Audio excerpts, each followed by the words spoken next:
Hello and welcome to this year's Chautauqua, Civil Rights Taking a Stand. I'm Angela Rice-Beamer and we're here on the Germantown campus of Montgomery College. In a few moments we're going to take a step back in history and through the portrayal of one of our nation's most important figures, experience Chautauqua. Chautauqua began in 1874 as a self-enrichment course for Sunday school teachers, and because of its popularity, it became a traveling roadshow that brought the experiences of lecturers, entertainers, historians, and politicians to towns across the nation. Tonight we're in for a treat because actor Gwendolyn Briley Strand will portray community and civil rights activist and recipient of Congress's highest civilian honor, Mrs. Rosa Parks. Oh my, thank you. Thank you so much, and I thank you for the invitation, sir. I must admit I am a little apprehensive still about speaking in front of large groups of people, but Reverend King has said to me, he said, Mrs. Parks, just relax. The people have come to hear what you have to say. He said, just speak from your heart. I told him I would do that. I believe I will begin by, clarifying two misconceptions.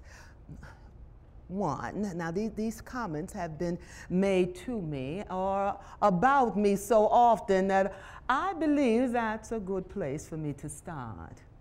Number one, the night that I was arrested, I got on the bus to go home. I got on the bus to go home. I did not get on the bus to get arrested.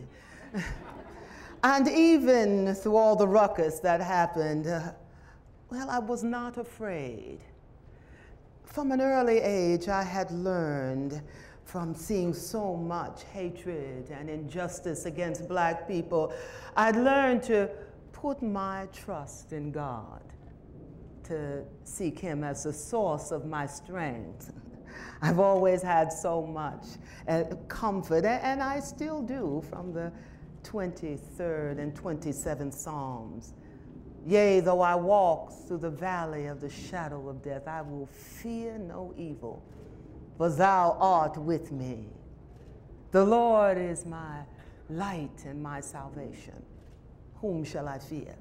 The Lord is the source of my life. Whom shall I be afraid? See, when one's mind is made up, this diminishes fear. You do what must be done. Fear is replaced with faith. And number two, yes, I was tired.